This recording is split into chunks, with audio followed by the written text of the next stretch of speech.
이 저녁에 또 예배 자리에 나오셨는데 하나님이 주시는 또 말씀에 풍성한 은혜를 받고 돌아가시는 성도님들이 되시기를 간절히 원합니다. 교구 성도님의 장례식장에서 예배를 드리고 유가족들과 잠시 이야기를 나누는 시간이 있었습니다. 교회에 꾸준히 나오지 못하셨던 그 남편분이 저에게 이렇게 말씀하셨습니다. 죄송합니다. 제가 교회를 꾸준히 나가지 못했습니다. 제 삶에 문제가 있을 때만 교회를 나갔습니다. 그 말씀을 듣고 저는 그분에게 이렇게 말씀드렸습니다. 맞습니다. 교회는 문제가 있을 때 오는 곳입니다. 아무런 부담 없이 교회에 계속 오십시오라고 말씀드렸습니다. 그러자 그분은 저에게 목사님, 어떻게 문제가 있을 때만 교회에 나갑니까? 좋은 일 있을 때도 나가야지요라고 말씀하셨습니다. 물론 그분의 말이 맞습니다. 교회는 문제가 있을 때만 오는 곳이 아니라 문제가 없을 때도 와야 합니다. 기쁜 일이 있을 때나 슬픈 일이 있을 때나 교회에 와서 예배 드릴 때 하나님은 우리에게 은혜를 주십니다. 그러나 어릴 때가 아니라 우리가 어느 정도 나이가 장성하고 난 후에는 교회에 오시는 대부분의 분들은 삶에 이런저런 문제를 가지고 오는 분들입니다. 몸이 아프거나 가정에 문제가 있거나 삶에 감당할 수 없는 문제가 있을 때 교회를 찾게 됩니다. 장례식을 다녀와서 그 유가족과 나눈 대화를 생각하는 가운데 맞다, 기독교는 예수를 믿는다는 것은 그 문제가 문제로 끝나는 것이 아니라 그 문제를 통해 소망을 발견하게 되는 것이다라는 것을 다시 한번 생각하게 되었습니다. 이 세상에 다른 종교나 어떤 것도 문제를 소망으로 생각하지 않습니다. 문제는 문제일 뿐입니다.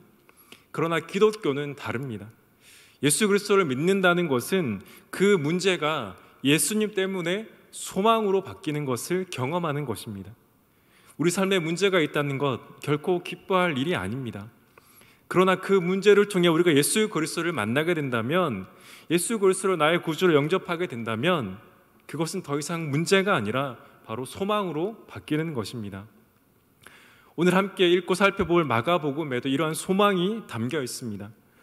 마가복음의 기록 연대에 대한 학자들의 다양한 견해가 있지만 대체로 로마 시대 네로 황제 때 쓰여졌다라고 말합니다. 네로 황제 때 로마에는 기독교에 대한 엄청난 박해가 있었습니다. 예수 믿는 이유로 목숨을 잃었고 조롱당하고 집을 떠나야만 이들이 많았습니다. 박해를 받으며 살아가야 했던 그들에게 무엇이 필요했을까요? 잔인한 네로 황제의 박해 가운데 살아야 했던 그들에게 필요했던 것은 그들이 믿는 예수 그리스도에 대한 분명한 확신이었을 것입니다. 그래서 마가는 그들이 믿는 예수 그리스도가 누군지, 예수 그리스도가 어떤 일을 하셨는지, 예수를 믿는 자의 삶에 어떠한 그 삶의 확신이 있는지를 다시 한번 알려야 할 필요가 있었고 그들에게 복음에 대해 기록하여 보낸 것입니다. 그렇다면 오늘을 살아가는 저와 여러분에게도 마가가 기록하여 전한 이 복음서를 계속해서 읽어야 합니다. 마가는 예수를 알지 못하는 이들에게만 이 복음을 읽으라고 보내는 것이 아니라 예수를 믿는 자들에게도 보냈습니다. 예수를 믿는 자들이 계속해서 읽어 나갈 때 그 복음이 우리를 담대하게 만들고 오늘을 살아갈 힘을 주기 때문입니다. 오늘 말씀을 통해 저 여러분께서 하나님께 주시는 그 위로와 확신과 담대함이 다른 곳에 있는 것이 아니라 바로 예수 그리스도 그 십자가의 복음에 있음을 기억하고 말씀을 들음으로 은혜 받으시는 저와 여러분 되시기를 주님의 이름으로 축원합니다. 마가복음 1장 1절은 이렇게 시작합니다. 하나님의 아들 예수 그리스도의 복음의 시작이라. 마가는 왜 하나님의 아들 예수 그리스도의 복음의 시작이라고 썼을까요? 말씀드린 것처럼 마가복음은 예수 믿는 것 때문에 핍박받는 그리스도인들에게 보내진 것이었습니다. 그럼 그들에게 무엇이 필요했을까요? 박해 가운데 그들의 믿음을 지키기 위해 그들이 믿는 것에 대한 분명한 확신이 있어야만 했을 것입니다.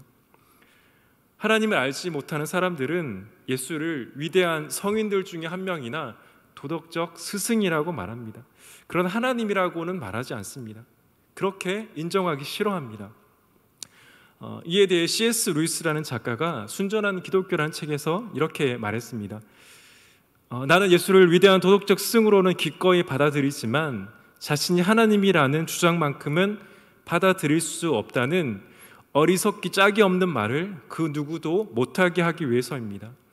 우리는 이런 말을 할 수 없습니다. 인간에 불과한 사람이 예수와 같은 주장을 했다면 그는 위대한 도덕적 스승이 될 수 없습니다. 그는 정신병자거나 아니면 지옥의 악마일 것입니다. 이제 여러분은 선택을 해야 합니다. 이 사람은 하나님의 아들이었고 지금도 하나님의 아들입니다. 그게 아니라면 미치광이거나 그보다 못한 인간입니다. C.S. 루이스가 말하는 것은 이겁니다. 만약 예수가 하나님이 아니면서 예수와 같은 주장을 했다면 그는 위대한 성인이나 도덕적 스승이 아니라 정신병자거나 그보다 못한 인간일 뿐이라는 것입니다. 과거로부터 지금까지 자신을 하나님이라고 주장하는 이들이 얼마나 많이 있습니까? 우리는 그들을 향해 이단이라고 부릅니다. 이단 강의를 하고 계시는 그 탁지원 소장님은 우리나라 전국 곳곳에 자신을 메시아라거나 자신을 엘리야라거나 자신을 선지자라고 주장하는 이들이 우리나라 전국 곳곳에 있다고 말합니다. 우리가 알만한 이단의 주교들이 아니라 그들을 제외하고서라도 우리나라 곳곳에 자신이 메시아라고 주장하는 이들이 너무나 많이 있다고 말합니다. 그들이 무엇을 말합니까? 자신을 믿으라고 말합니다. 자신을 믿으면 너희가 구원을 얻을 것이라고 말합니다. 사랑하는 성도 여러분, 그러나 우리가 그들을 믿는다고 우리에게 소망이 생길까요? 어쩌면 짧은 시간 동안 그들에게 소망이 있는 것처럼 보이기도 하지만 결국에는 헛된 것으로 드러납니다. 왜입니까? 그들 역시 저와 여러분과 동일한 사람이기에 결국 죽을 수밖에 없는 그 연약한 한 인간에 불과하기 때문입니다. 그래서 마가복음 1장 1절을 이렇게 시작하는 것입니다. 다시 한번 읽어드리겠습니다. 하나님의 아들 예수 그리스도의 복음의 시작이라. 예수 그리스도는 저와 여러분과 같은 사람이 아니라 하나님이신 그분이 이 땅 가운데 오셔서 하신 일이라는 사실입니다. 우리가 왜 예수 그리스도께 소망을 둘 수 있습니까? 예수 그리스도가 저와 여러분과 같은 사람이 아니기 때문입니다. 하나님이신 그분이 하신 일이기에 저와 여러분의 소망을 예수 그리스도 앞에 둘 수 있다는 것입니다. 지금 우리가 코로나 시대를 살아가는데 초대교회 당시도 역병이 퍼져나갔던 때가 있었습니다. 그때 그리스도인들은 자신이 죽을 수 있는 위험에도 불구하고 도망가지 않고 환자들을 도왔다고 합니다. 당시 이들을 바라본 알렉산드리아의 감독이었던 디오니시스는 이렇게 말합니다. 이 교도들은 처음 질병이 발생하자 아픈 자를 내쫓았고 가장 가까이 있는 자들이 먼저 도망쳤고 병든 자가 죽기도 전에 거리에 내버려주고 매장하지 않는 시신을 흙처럼 취급했다. 그들은 이렇게 함으로써 치명적인 질병의 확산을 막고자 했으나 아무리 몸부림쳐도 도망치기 어렵다는 점을 알게 되었다고 말하면서 그리스도인들은 이들과 달랐다고 말합니다. 초대교회 당시 역병으로 자신의 목숨마저도 위험한 상황 속에서 그들은 어떻게 그 환자들을 도울 수 있었을까요? 어떻게 그리스도인들은 그들과 다를 수 있었을까요? 그 이유는 그들이 믿는 하나님의 아들 그 예수 그리스도가 하신 일에 대한 분명한 믿음이 아니면 설명될 수 없었습니다. 하나님의 아들이신 예수 그리스도께서 이 땅 가운데 하신 일을 믿는 믿음이 있었기에 자신의 목숨마저도 내어놓고 사람들을 돕게 만든 것입니다. 사랑하는 성도 여러분, 코로나가 계속되고 있습니다. 경기는 좋아지는 것처럼 보이지 않습니다. 이런 상황 가운데 우리가 어떻게 담대함으로 살아갈 수 있습니까? 그 힘은 우리에게 있지 않습니다. 그 힘은 하나님의 아들이신 예수 그리스도께서 저와 여러분을 위해 하신 그 일에 있습니다. 그렇기에 우리가 오늘도 힘들지만 담대함으로 살아갈 수 있는 것입니다. 사람은 신뢰해야 할 대상이 아니라 사랑해야 할 대상이라고 말합니다. 물론 사람은 신뢰해야죠. 신뢰하지 말라는 것이 아닙니다. 이렇게 말씀드리는 이유는 아무리 신뢰하고픈 사람도 언제 실수할지 모르는 것이 인간의 연약함이기 때문입니다. 그러나 하나님은 실수하지 않으십니다. 졸지도 아니하시고 주무시지도 아니하신다고 성경은 말합니다. 하나님은 시간을 초월하는 분이라고 말합니다. 그 하나님이 저와 여러분의 구주가 되시기에 우리가 믿음을 가질 수 있는 건 아니겠습니까? 사랑하는 성도 여러분, 예수 믿는 것 때문에 어려움 겪고 계십니까? 저 여러분의 삶이 녹록지 않습니까? 이때 우리가 해야 할 것은 다른 것이 아닙니다. 하나님께서, 예수 그리스도께서 저와 여러분을 위해 하신 그 복음을 묵상하는 것입니다. 저와 여러분을 담대하게 만드는 것이 무엇입니까? 돈입니까? 명예입니까? 권력입니까? 건강입니까? 성경은 그것이 우리를 담대하게 만든다고 말하지 않습니다. 오직 하나님의 아들 예수 그리스도께서 저와 여러분을 위해 하신 그 일이 저와 여러분을 담대하게 만든다라고 말씀하고 있습니다. 어떠한 어려움이 있더라도 그 어려움에 빠지지 마시고 저와 여러분을 위해 예수 그리스도께서 하신 그 일을 소망의 근거로 삼으십시오. 그렇다면 힘들고 어렵지만 담대하게 살아갈 수 있는 힘을 하나님께서 주실 것입니다. 그 은혜가 있기를 주님의 이름으로 축원합니다. 마가복음 1장 1절에서 마가가 말씀드린 것처럼 하나님의 아들 예수 그리스도의 복음이라고, 복음의 시작이라고 말했습니다. 그리고 이어지는 2절과 13절은 예수님께서 하나님의 나라를 선포하기 전의 과정을 보여줍니다. 그리고 난 후에 14절과 15절에서 예수님께서 복음을 선포하는 장면이 나옵니다. 우리 마가복음 1장 14절과 15절 말씀을 제가 읽어드리겠습니다. 요한이 잡힌 후 예수께서 갈릴리에 오셔서 하나님의 복음을 전파하여 이르시되 때가 찼고 하나님의 나라가 가까이 왔으니 회개하고 복음을 믿으라.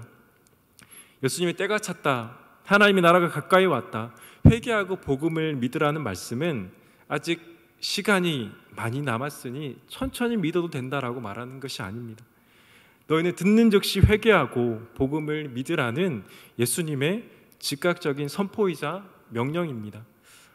오래전에 버스 정류장에서 제가 버스를 기다리다가 앉아 계시는 할아버지의 어떤 말씀을 들었던 적이 있습니다. 그 할아버지께서는 이 세상에 악한 일이 일어나는 이유가 신이 없기 때문이다라고 한탄하셨습니다. 무슨 일이었는지 모르지만 아마 그 주간에 안타깝고 이해할 수 없는 일이 일어났던 때로 기억합니다.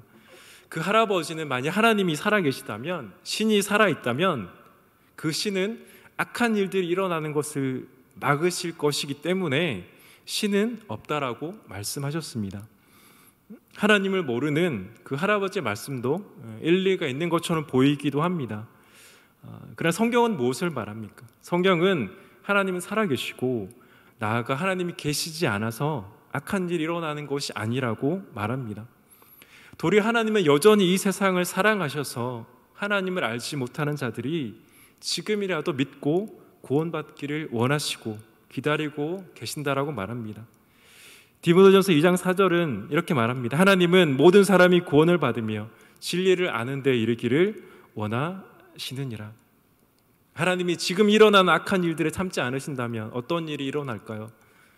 이 세상 가운데 단 한 사람도 살아남지 못할 것입니다.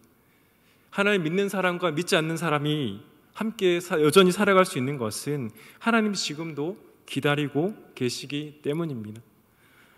책 제목 중에 기회를 잡는 사람, 기회를 놓치는 사람이라는 책이 있습니다. 저는 이 책의 내용을 말씀드리고 싶은 것이 아니라 이 책의 제목이 오늘 말씀 가운데 복음을 선포하시는 그 예수님의 마음이 잘 드러난 것 같아서 말씀드립니다. 예수님께서 회개하고 복음을 믿으라고 선포하시고 명령하신다는 것은 아직 기회가 있다라는 것입니다. 예수님이 다시 오실 재림의 그때는 더 이상 기회가 없습니다. 지금 이 시대 가운데 교회가 연약하고 교회가 조롱당하는 것 같지만 여전히 복음을 전하고 복음이 선포된다는 것은 아직도 믿지 않는 자들에게 기회가 남아있다는 것입니다. 하나님은 모든 사람이 구원을 받으며 진리를 아는 데 이르시기 때문에 하나님은 여전히 기다리고 계시다라는 것입니다. 사랑하는 성도 여러분, 어떤 사람이 가장 불쌍하다고 생각하십니까?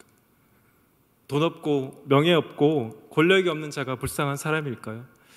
물론 있으면 좋겠죠. 우리에게도 먹을 것, 입을 것, 살 집이 있어야 합니다. 예수님은 그래서 일용할 양식을 위해서 기도하라고 말씀하셨습니다. 그러나 세상이 원하는 것을 다 가져도 예수 그리스도를 모른다면 그는 세상에서 가장 불쌍한 자입니다. 회개하고 복음을 믿으라는 말씀에 반응하지 않고 회개하지 않고 믿지 않고 살아가다가 이 땅을 떠나 영원한 형벌을 받는 자가 가장 불쌍한 자입니다. 성경을 보면 예수를 믿을 수 있는 이 기회를 철저하게 저버린 한 가문이 등장합니다. 그 가문의 이름은 헤롯 가문입니다. 에돔 자손의 후예 중에서 가장 뛰어난 인물이라면 헤롯 왕을 뽑습니다. 그는 예수님이 태어났을 때 그 왕이 헤롯 왕이었습니다. 그리고 그의 아들 헤롯 안티파스는 예수님을 재판한 왕이었습니다. 손자 헤롯 아그리빠는 야고보와 베드로 사도를 만났습니다. 증손자 헤롯 아그리빠 2세는 사도 바울을 만났습니다. 헤롯 가문은 그 헤롯 왕으로부터 증손자 헤롯 아그리빠 2세까지 4대에 걸쳐 복음을 듣습니다. 예수님이 태어나는 시기부터 예수님과 사도들로부터 복음을 들었던 가문이 헤롯 가문이었습니다. 그러나 안타깝게도 그들은 아무런 반응을 보이지 않습니다. 권력에 대한 탐욕이 너무나 커서 복음을 들을 수 없었던 것입니다. 사도 바울의 아그리빠 2세를 향한 간절한 외침도 거부합니다. 사도행전 26장 27절에서 29절은 이렇게 말합니다. 아그리빠 왕이여 선지자를 믿으시나이까? 믿으시는 줄 아나이다. 아그리빠가 바울에게 이르되 내가 적은 말로 나를 권하여 그리스도인이 되게 하려 하는도다. 바울이 이르되 말이 적으나 많으나 당신뿐만 아니라 오늘 내 말을 듣는 모든 사람도 다 이렇게 결박된 것 외에는 나와 같이 되기를 하나님께 원하나이다 하니라. 사랑하는 여러분, 구원은 하나님께 달려 있습니다. 구원은 하나님의 선물입니다. 그러나 성경은 동시에 복음이 선포될 때 목이 곧은 이들에 대해 경고합니다. 그들이 회개하지는 않은 것에 대해 경고합니다. 그들이 믿지 않은 것에 대해 한결같이 성경은 경고합니다. 헤롯 가문은 복음을 듣지 못하는 것이 아닙니다.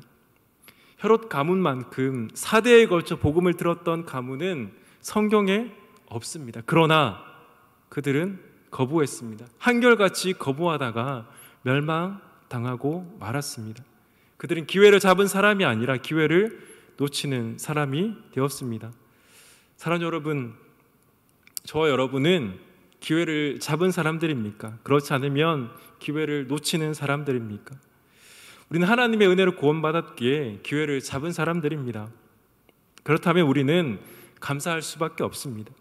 우리가 잘해서 기회를 잡는 것이 아니기 때문에 우리는 하나님께 감사할 수밖에 없습니다. 에베소서 2장 8절과 9절은 이렇게 말합니다. 우리 다 같이 한번 읽어보도록 하겠습니다. 시작. 너희는 그 은혜에 의하여 믿음으로 말미암아 구원을 받았으니 이것은 너희에게서 나는 것이 아니요 하나님의 선물이라. 행위에서 나는 것이 아니니 이는 누구든지 자랑하지 못하게 함이라. 에베소 2장 8절과 9절에 사도 바울은 우리의 구원이 하나님의 선물이라고 말합니다. 우리는 하나님의 은혜로 기회를 잡았고 구원을 받았습니다. 그렇다면 우리는 하나님 앞에 감사할 수밖에 없습니다. 그렇다면 기회를 잡은 우리가 마땅히 해야 할 것은 기회를 아직 잡지 못한 이들에게 나가서 복음을 전하는 것입니다. 그렇지 않으면 그들에게 언제 기회가 없어질지 모르기 때문입니다. 사도행전 16장 31절의 말씀처럼 이르되 주 예수를 믿으라. 그리하면 너와 내 집이 구원을 받으리라 하고 주의 말씀을 그 사람과 그 집에 있는 모든 사람에게 전하더라. 우리가 전할 때 하나님 믿기로 예비하신 자라면 그 마음을 열어서 믿게 하실 것입니다. 특별히 지금도 사랑하는 가족과 지인들을 위해 기도하고 계시는 분들의 가정 가운데 그 간절한 기도가 응답되어 그들도 함께 기회를 잡아 함께 신앙생활의 은혜가 있기를 주님의 이름으로 축원합니다. 마지막 우리가 한 가지 더 생각해 보아야 될 것은 이 복음을 우리가 왜 계속해서 들어야 하는가입니다. 어떤 분들은 이렇게 말할 수 있습니다. 구원받기 전에만 복음을 들으면 되는 것 아닙니까? 그러나 우리가 계속해서 복음을 들어야 할 첫 번째 이유는 교회 안에도 여전히 복음을 듣지 못한 이들이 있기 때문입니다. 제가 이전에 교회에서 전도 폭발 훈련을 받는 중에 어떤 관계 전도를 하는 분의 간증을 들었던 적이 있습니다. 이 복음 전문을 암송하는 것을 아시는 분에게 권해보는 것이었는데요. 그 대상은 교회에서 오랜 기간 동안 구역장으로 섬기고 계신 권사님이셨습니다. 그 권사님께 개인 간증과 말씀 그리고 예화를 포함해서 30분 정도 복음을 들려드렸습니다. 그런데 그 모든 것을 다 듣고 난 후에 그 권사님이 이렇게 말씀하셨습니다. 저는 오늘 제대로 된 복음을 처음 들었습니다. 교회에서 직분을 받고 봉사도 했지만 복음을 제대로 들은 것은 오늘이 처음입니다. 신앙생활을 한다고 했지만 예수님을 의지했던 것이 아니라 저를 의지했고 그래서 항상 불안한 삶을 살았습니다. 직분을 받고 봉사를 하고 한 교회에서 오랜 동안 신앙생활을 했지만 정작 복음에 대해서는 제대로 듣지 못했다라고 말씀하셨습니다. 물론 설교와 훈련과 신앙 서적을 통해 들었을 것입니다. 그러나 그 권사님은 그때 처음 복음에 대해서 들었다라고 말씀하셨습니다. 다시 말하면 교회 안에도 여전히 복음을 듣지 못한 이들이 많이 있다라는 것을 말씀합니다. 그래서 이 강단이나 훈련을 통해 계속해서 복음이 선포되어야 하는 것입니다. 그래야만 그들이 하나님의 때에 예수 그리스도를 믿고 주 안에 돌아올 수 있기 때문입니다. 우리가 복음을 계속해서 들어야 하는 두 번째 이유는 우리가 복음을 들을 때 우리의 믿음이 성숙할 수 있기 때문입니다. 에베소 3장 16절에서 19절 말씀을 우리 다 같이 한번 읽어보도록 하겠습니다. 시작. 그의 영광의 풍성함을 따라 그의 성령으로 말미암아 속 사람을 능력으로 강건하게 하시오며 믿음으로 말미암아 그리스도께서 너희 마음에 계시게 하옵시고 너희가 사랑 가운데서 뿌리가 박히고 터가 굳어져서 능히 모든 성도와 함께 지식에 넘치는 그리스도의 사랑을 알고 그 너비와 길이와 높이와 깊이가 어떠함을 깨달아 하나님 모든 충만하신 것으로 너희에게 충만하게 하시기를 구하노라. 아멘. 바울은 에베소 교회를 향한 간절한 기대가 있었습니다. 그것은 그들의 속사람이 강건해지는 것이었습니다. 예수님과 인격적인 교제를 통해 그들의 믿음이 계속해서 자라 성숙해지는 것이었습니다. 그들의 믿음 가운데 자라고 성숙해지기 위해 그들에게 필요했던 것이 바로 복음입니다. 예수님 깊이 생각하고 묵상하는 것을 통해 그들의 믿음의 너비와 길이와 높이가 자라나게 되는 것입니다. 하나님은 구원받은 저와 여러분에게 바로 이런 기대를 가지고 있습니다. 우리의 믿음이 아무리 좋아진다고 한들 하나님이 원하시는 수준까지 자랄 수는 없습니다. 그러나 우리는 하나님 가는 그 순간까지 믿음 가운데 자라가야 합니다. 주님을 닮아가야 합니다. 그래서 하나님 가는 그 순간까지 우리는 날마다 복음을 들어야 하는 것입니다. 우리가 다시 구원받기 위해 복음을 듣는 것이 아니라 구원받은 우리가 날마다 겸손함으로 그리고 동시에 담대함으로 살기 위해 복음을 듣는 것입니다. 하나님의 아들이신 예수 그리스도께서 저와 여러분을 위해 행하신 그 놀라운 일을 묵상함으로 저와 여러분의 믿음의 깊이가 깊어지는 은혜가 있기를 주님의 이름으로 간절히 축원합니다. 말씀을 맺겠습니다. 사랑하는 여러분, 구원받지 않은 자에게뿐만 아니라 구원받은 우리도 복음이 필요합니다. 구원받지 않은 이들에게는 하나님께서 기회를 주실 때 복음을 들어야 하기에 교회 안에서나 교회 밖에서나 복음을 듣도록 우리의 입술과 삶을 통해 전해야 합니다. 아직 기회가 있을 그때 그들에게 전해서 그들이 믿고 구원받을 수 있도록 하는 것이 우리가 해야 할 것입니다. 구원받은 우리는 우리의 믿음이 어린아이가 아니라 자라기 위해서 복음을 들어야 합니다. 하나님의 아들이신 예수 그리스도께서 이 땅 가운데 오셔서 저와 여러분을 위해 하신 놀라운 그 구원의 소식을 들을 때 우리의 믿음이 자라게 되고 어떠한 상황에서도 승리할 수 있는 담대한 삶을 살아가게 될 것입니다. 이러한 은혜가 저와 여러분의 삶 가운데 풍성하게 넘치기를 주님의 이름으로 간절히 축원합니다. 기도하겠습니다.